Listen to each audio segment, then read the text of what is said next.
2026 B J പിക്ക് കേരളത്തിൽ വലിയ പ്രതീക്ഷയോടെയാണ് നിൽക്കുന്നത്. ആ പ്രതീക്ഷ സഫലമാക്കുന്നതിന് വേണ്ടിയിട്ടാണ് രാജീവ് ചന്ദ്രശേഖറിനെ കേന്ദ്ര നേതൃത്വം ഇങ്ങോട്ടേക്ക് വിട്ടത്. പക്ഷേ ഇപ്പോൾ പാർട്ടിയിൽ വലിയൊരു പടയൊരുക്കമാണ്. ഇത് ബി ജെ പിയെ ഗുണം പിടിപ്പിക്കില്ല എന്ന് തന്നെയാണോ? അല്ല, ഇതൊരു സർജിക്കൽ സ്ട്രൈക്കാണ് കേന്ദ്ര നേതൃത്വം അദ്ദേഹത്തിനോട് നടത്താൻ പറഞ്ഞിരിക്കുന്നത്. അദ്ദേഹം അത് ഏറ്റെടുത്തിരിക്കുകയുമാണ്. പക്ഷേ ആ സർജിക്കൽ സ്ട്രൈക്ക് വിജയിക്കുമോ എന്നുള്ളത് ആ സ്ട്രൈക്കിന് അദ്ദേഹത്തിൻ്റെ കൂടെ എത്ര പേരുണ്ട് എന്നുള്ളതിനെ ആശ്രയിച്ചിരിക്കും. ബി ജെ പിയുടെ കേരള ഘടകത്തിൽ ആ സർജിക്കൽ സ്ട്രൈക്ക് നടത്താൻ എത്ര പേരുണ്ട് എന്നുള്ളതിനെ ആശ്രയിച്ചിരിക്കും.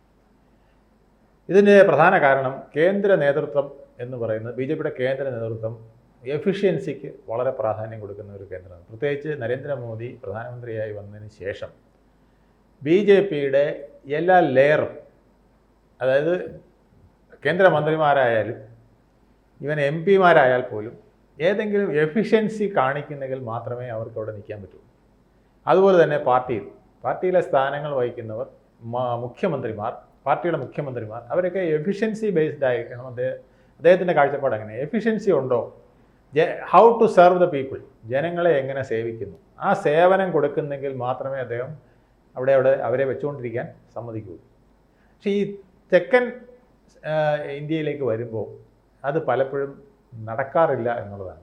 കാരണം ഇവിടുത്തെ കർണാടക ബി ജെ പി ആയാലും ശരി, തമിഴ്നാട് ബി ജെ പി ആയാലും ശരി, കേരള ബി ജെ പി ആയാലും ശരി, ഇതിനകത്തൊക്കെ ഒരുപാട് അഴുക്കുകൾ അടിഞ്ഞുകൂടിയിട്ടുണ്ട് കാലാകാലങ്ങളിലായിട്ട്. അതിന് കാരണം നോർത്ത് ഇന്ത്യയിലെ പോലെയുള്ള സൗത്ത് ഇന്ത്യയിൽ ഈ പാർട്ടിക്ക് ഒപ്പം നിൽക്കാൻ അന്ന് ഒരു കാലത്ത് ആളില്ലായിരുന്നു. ഒരുപക്ഷെ കേരളത്തിലെ ചരിത്രം നിങ്ങൾ നോക്കിയാൽ അറിയാം. 2019 നരേന്ദ്രമോദി വന്നതോടുകൂടിയാണ് ഈ കേരളത്തിൽ തന്നെ ബി ജെ പിക്ക് ഒരു വില വന്നു തുടങ്ങി. അതുവരെ കേരളത്തിലെ ബി ജെ പി എന്ന് പറഞ്ഞാൽ അത് വെറും ആർക്കും പോകാൻ പാടില്ലാത്തൊരു പാർട്ടി പോലെയൊക്കെയാണ് ഇവിടെ പലരും കണ്ടത്. പ്രത്യേകിച്ച് കമ്മ്യൂണിസ്റ്റുകാരുടെയും കോൺഗ്രസ്സുകാരുടെയൊക്കെ പ്രചരണം കൊണ്ട് അങ്ങനെയാണ് ഇതിനിടയിൽ ഒരു ബ്ലാക്ക് ലിസ്റ്റഡ് പാർട്ടി ആയിട്ടാണ് ഇട്ടത്.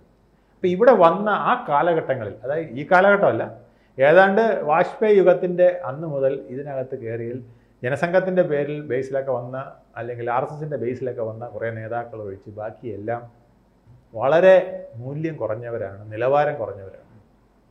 ഇത് പാർട്ടിയെ വളരെ അധികം ബാധിച്ചിട്ടുണ്ട്. പക്ഷേ അന്ന് പാർട്ടിക്ക് അത് ചെയ്യാതിരിക്കാൻ പറ്റില്ല. കാരണം എന്ന് വെച്ചാൽ 140 മണ്ഡലത്തിലും ഒരു നേതാവ് വേണം, 140 മണ്ഡലത്തിലും ഒരു കമ്മിറ്റി വേണം, 1200 വരുന്ന തദ്ദേശ സ്വയംഭരണ സ്ഥാപനങ്ങളിലും കമ്മിറ്റി വേണം.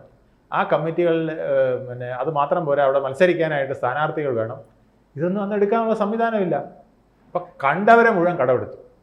അപ്പോൾ ഈ പാർട്ടിയിൽ അന്ന് കുറേ പേര് വന്നുകൂടിയവരിൽ കുറേ പേര്, ഞാൻ പറയുന്ന ബേസ് ഉള്ളവരല്ല, ജനസംഘത്തിൻ്റെ ബേസിൽ വന്നവരോ അല്ലെങ്കിൽ RSSൻ്റെ ബേസിൽ വന്നവരോ അല്ലെങ്കിൽ വേറെ ഏതെങ്കിലും രാഷ്ട്രീയ പാർട്ടിയുടെ ഉജ്ജ്വല പ്രവർത്തനം നടത്തി വന്നവരോ അല്ല ഞാൻ പറയുന്നത്. അല്ലാതെ കുറേ പേര് ഇതിനകത്ത് കടന്നുകൂടിയിട്ടുണ്ട്. അവർ ഒരു തോളിലെ തോർത്തായിട്ടാണ് ഈ സ്ഥാനത്തിനെ കണ്ടിട്ടുള്ളത്. ഒരു അധികാര സ്ഥാനം, ശരി ഇരിക്കട്ടെ, ഒരു മണ്ഡലം പ്രസിഡന്റ്, എനിക്ക് വേറൊന്നും കിട്ടാനില്ല, അതുകൊണ്ട് ഇവിടെ മണ്ഡലം പ്രസിഡൻ്റായിട്ടിരിക്കാം, അല്ലെങ്കിൽ ഇവിടുത്തെ വാർഡ് പ്രസിഡൻ്റായിട്ടിരിക്കാം, അല്ലെങ്കിൽ ഇതിൻ്റെ മുകളിൽ ഇരിക്കാമെന്നൊക്കെ വിചാരിച്ച് വന്ന് ജില്ലാ കമ്മിറ്റിയിലും സംസ്ഥാന കമ്മിറ്റിയിലും വരെ ഇന്ന് അവർ 10-20 വർഷമായില്ലേ, 10-24 വർഷം കൊണ്ട് അവർ പല ഉന്നത സ്ഥാനങ്ങളിലും കയറി പറ്റിയിട്ടുണ്ട്. അവിടെയൊന്നും ഇരിക്കാൻ യോഗ്യരല്ലാത്ത പലരും അവിടെ വന്നിട്ടുണ്ട്. ഇത് കേന്ദ്ര നേതൃത്വത്തിന് പൂർണ്ണമായും അറിയാം. അതുകൊണ്ടാണ് രാജീവ് ചന്ദ്രശേഖരനെ വിട്ടിട്ട് പറഞ്ഞിരിക്കുന്നത്, ഇതിനകത്തെ കളകളെ പറിച്ച് പുറത്ത് കളയണം, അല്ലെങ്കിൽ കളകൾ ഉള്ളതിനെ അതിനെ ഒന്ന് ഡ്രിം ചെയ്ത് ഒതുക്കി നിർത്തുക, അല്ലെങ്കിൽ അതിൻ്റേതായ സ്ഥാനത്തിന് മാത്രം നിർത്തുക. എന്നിട്ട് നല്ലതിനെ മുഴുവൻ, നല്ല വിത്തുകളുണ്ട്, നല്ല വിളവ് ഉള്ളത് പലതും ഇതിനകത്ത് കിളിർത്ത് വന്നിട്ടുണ്ട്, അതിനെയൊക്കെ മുന്നോട്ട് കൊണ്ടുവരിക. യുവാക്കളിൽ ഒത്തിരി പേര് ഇപ്പം മുന്നോട്ട് വന്നിട്ടുണ്ട്. അങ്ങനെ അവരെയൊക്കെ മുന്നോട്ട് കൊണ്ടുവന്ന് വളർത്തി ഈ പാർട്ടി. അതുപോലെ തന്നെ പാർട്ടിയിൽ പരമ്പരാഗതമായിട്ട് ഇതിൻ്റെ ഐഡിയോളജി മാത്രം പിന്തുടരുന്നുകൊണ്ട് ഈ പ്രസ്ഥാനം ഒന്നും അല്ലാതിരുന്ന കാലത്ത് 1980 ബി ജെ പി രൂപീകരിച്ച പോലും ഇവിടെ ഇതൊന്നും പ്രതീക്ഷിക്കാതെ വന്ന കുറേ പേര് അതിനകത്ത് കിടപ്പുണ്ട്. അവരൊക്കെ ഇങ്ങ് താഴോട്ട് പോയിരിക്കുകയാണ്. അപ്പോൾ അവരെയൊക്കെ ഉയർത്തിക്കൊണ്ടുവരിക, അവരെയൊക്കെ വേണ്ട രീതിയിൽ നിർത്തിക്കൊണ്ട്, മറ്റുള്ളവരെയും ഡ്രിം ചെയ്ത് നിർത്തിക്കൊണ്ട് ഈ പാർട്ടിയെ ഒന്ന് ശക്തമാക്കുക. അങ്ങനെ പാർട്ടിക്കൊരു മറ്റ് സംസ്ഥാനങ്ങളിലെ പോലെ ഒരു ഉണർവുണ്ടാക്കിയെടുക്കുക. അങ്ങനെ ഉണർവുള്ള പ്രവർത്തകർ പ്രാദേശിക തലത്തിൽ പ്രവർത്തിച്ച് വികസനം ലക്ഷ്യമാക്കി കേരളത്തിൻ്റെ ഇന്നത്തെ അവസ്ഥയ്ക്ക് മാറ്റം വരുത്താൻ ഞങ്ങളാണ് ബെറ്റർ എന്ന് പറഞ്ഞ് അവരെ ഫീൽഡിൽ ഇറക്കുക. ഇതൊക്കെയാണ് രാജീവ് ചന്ദ്രശേഖറിൽ കേന്ദ്ര നേതൃത്വം കൊടുത്തിരിക്കുന്ന സർജിക്കൽ സ്ട്രൈക്ക് ജോലി. പക്ഷേ ഈ സ്ട്രൈക്ക് ഇവിടെ വലിയ പാടാണ്. കാരണം ഇവിടെ നമുക്ക് ഒരാളെ പിണയ്ക്കുക, നമുക്കറിയാമല്ലോ, ഒരാളെ ഒരു സ്ഥാനത്തേക്ക് കൊള്ളില്ല എന്ന് പറഞ്ഞ് ജോലിക്ക്, നമ്മുടെ വീട്ടു ജോലിക്ക് ചെയ്യുന്ന ഒരാളെ നമ്മൾ പിരിച്ചു വിട്ടാനത്തെ അവസ്ഥ. നമ്മൾ അവരുടെ ഇഷ്ടത്തിന് നീ പൊക്കോ എന്ന് പറയാതെ അവരുടെ ഇഷ്ടത്തിന് പോവുകയാണെങ്കിൽ കുഴപ്പമില്ല. നമ്മുടെ ഇഷ്ടത്തിന് അവരെ പറഞ്ഞു വിട്ടാൽ, ഇഷ്ടക്കേട് കൊണ്ട് പറഞ്ഞു വിട്ടാൽ കഴിയുന്നത് നമ്മളെ നാറ്റിച്ചിരിക്കും, അല്ലേ? അതാണ് അവസ്ഥ. ഒരു ജോലിക്കാരി എന്ന് പറഞ്ഞു വിട്ടു, അല്ലെങ്കിൽ നമ്മുടെ ഫാക്ടറിയിൽ ജോലി ചെയ്യുന്ന ഒരാളിനെ പറഞ്ഞു വിട്ടു. അത് മുതലാളി അങ്ങനെയാണ്, അത് അയാളുടെ തെമ്മാടിത്തരം ഞാൻ ചോദ്യം ചെയ്തുകൊണ്ടാണ്, അയാളുടെ ബോസിസമാണ്, അല്ല ഇതുകൊണ്ടോ. ഒരു വേലക്കാരിയെ പറഞ്ഞു വിട്ടാലും ഇതുപോലെ തന്നെ.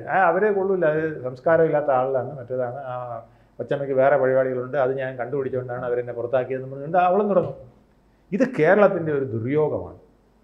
അതായത് എനിക്ക് കിട്ടിയില്ലെങ്കിൽ വടക്കായിക്കളെ, എനിക്ക് കിട്ടാത്തത് എന്തും, സ്ഥാനമാണെങ്കിൽ അത്, പാർട്ടിയാണെങ്കിൽ അത്, ഉദ്യോഗമാണെങ്കിൽ അത്, സ്ഥാപനമാണെങ്കിൽ അത്, അതിനെ വിടക്കാക്കും. ഒരു സംസ്ഥാനമാണെങ്കിൽ അത്, രാഷ്ട്രമാണെങ്കിൽ അത്, എനിക്ക് ഗുണമില്ലയോ അതിനെ വിടക്കാക്കി ഞാൻ തനിക്കാക്കാൻ നോക്കും, ഇല്ലെങ്കിൽ ആർക്കും ഗുണമില്ലാത്ത വിധത്തിലാക്കും. ഇത് കേരളത്തിൻ്റെ ഒരു രീതിയാണ്. ഈ രീതി മാറിയില്ലെങ്കിൽ കേരളം ഗുണം പിടിക്കില്ല.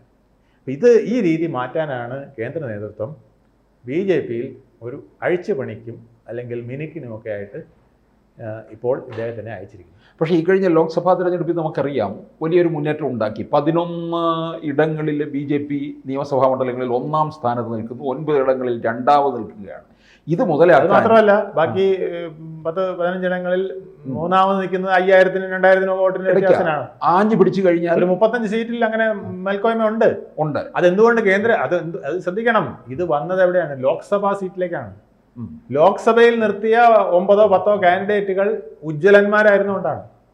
രാജീവ് ചന്ദ്രശേഖർ മുതൽ പിന്നെ നമ്മുടെ രാജീവ് ചന്ദ്രശേഖർ ആവട്ടെ, അല്ലെങ്കിൽ സുരേഷ് ഗോപി ആവട്ടെ, അല്ലെങ്കിൽ ശോഭാ സുരേന്ദ്രൻ ആവട്ടെ, അങ്ങനെ നിർത്തിയ മുഴുവൻ പേരും ഉജ്ജ്വലമായ പാരമ്പര്യമുള്ളവരായിരുന്നു.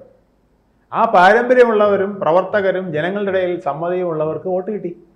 അല്ലാതെ ഈ മണ്ഡലത്തിലെ സ്ഥാനാർത്ഥിക്കല്ല വോട്ട് കിട്ടിയിരിക്കുന്നത്, ആ പാർലമെൻറ്റ് സ്ഥാനാർത്ഥിക്കാണ് വോട്ട് കിട്ടുന്നത്. ഇപ്പം ഞാൻ ചോദിക്കട്ടെ, തൃശ്ശൂർ അവിടുത്തെ 8 നിയോജകമണ്ഡലങ്ങളിൽ 9 നിയോജകമണ്ഡലം അവർ ലീഡ് ചെയ്യാണ്, അല്ലേ? നിയമസഭാ നിയോജകമണ്ഡലം ലീഡ് ചെയ്യുന്നു.